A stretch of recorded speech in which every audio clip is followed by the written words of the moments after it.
Misery and suffering are an unfortunate yet common part of the human experience. In this video, we will explore how becoming more aware and conscious can help transcend misery and lead to greater peace and bliss. Misery is a state of unconsciousness. We are miserable because we are not aware of what we are doing, of what we are thinking, of what we are feeling, so we are continuously contradicting ourselves each moment. Action goes in one direction, thinking goes in another, feeling is somewhere else. We go on falling apart, we become more and more fragmented. That's what misery is. We lose integration, we lose unity. We become absolutely centerless, just a periphery.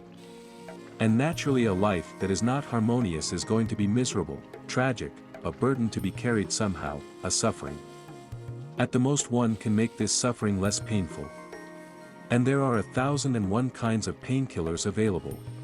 It is not only drugs and alcohol, the so-called religion has also functioned as opium. It drugs people. And naturally all the religions are against drugs, because they themselves deal in the same market, they are against the competitors. If people take opium, they may not be religious, there may be no need for them to be religious. They have found their opium, why should they bother about religion? And opium is cheaper, there is less involvement. If people are taking marijuana, LSD, and more refined drugs, naturally they are not going to be religious because religion is a very primitive drug. Hence all the religions are against drugs. People are living in suffering. There are only two ways out of it, they can become meditators, alert, aware, conscious, that's an arduous thing. It needs guts. Or the cheaper way is to find something that can make you even more unconscious than you are, so you cannot feel the misery. Find something that makes you utterly insensitive, some intoxicant, some painkiller that makes you so unconscious that you can escape into that unconsciousness and forget all about your anxiety, anguish, meaninglessness. The second way is not the true way. The second way only makes your suffering a little more comfortable, a little more tolerable, a little more convenient. But it does not help, it does not transform you. The only transformation happens through meditation, because meditation is the only method that makes you aware. To me, meditation is the only true religion. All else is hocus pocus. And there are different brands of opium: Christianity, Hinduism, Mohammedanism, Jainism, Buddhism, but they are just different brands. The container is different but the content is the same, they all help you in some way to adjust to your suffering. There is no need to adjust to suffering, there is a possibility to be totally free of suffering. But then the path is a little arduous, then the path is a challenge. The first step in awareness is to be watchful of your body. Slowly, slowly one becomes alert about each gesture, each movement. And as you become aware, a miracle starts happening, many things that you used to do before simply disappear. Your body becomes more relaxed, your body becomes more attuned, a deep peace starts prevailing even in your body, a subtle music pulsates in your body. Then start becoming aware of your thoughts, the same has to be done with the thoughts. They are more subtle than the body and of course more dangerous too. And when you become aware of your thoughts, you will be surprised at what goes on inside you. If you write down whatsoever is going on at any moment, you are in for a great surprise. You will not believe it, this is what is going on inside me. Just for 10 minutes go on writing.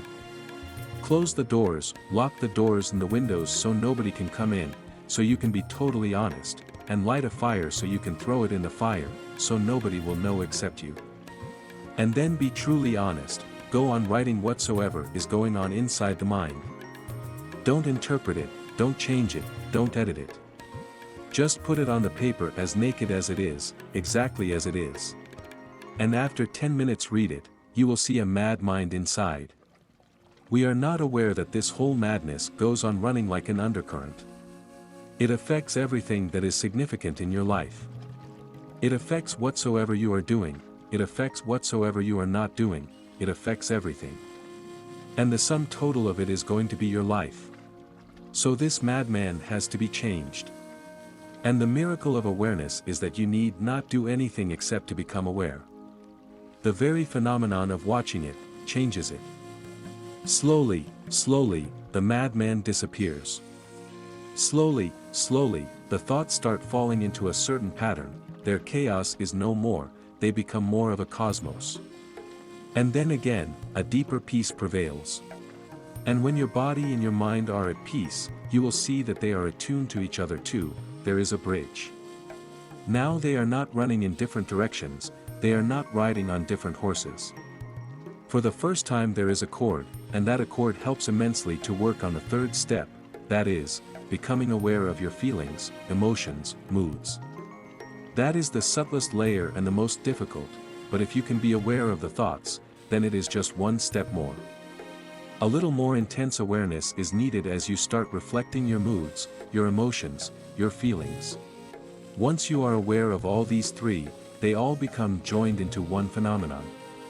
And when all these three are one, functioning together perfectly, humming together, you can feel the music of all three, they have become an orchestra, then the fourth happens.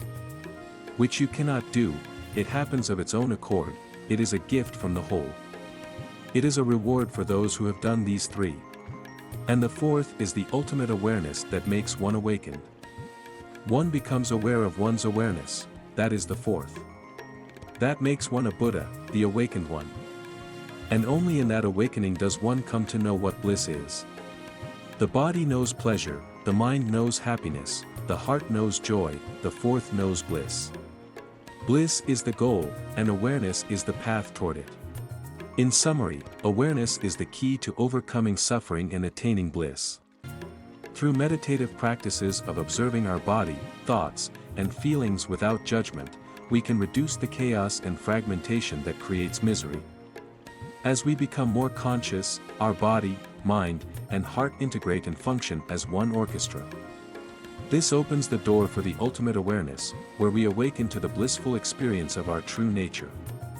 Awareness is the path, and bliss is the destination. By walking this path of meditation and self-observation, we can transcend suffering and experience the joy, peace, and wholeness that is our birthright.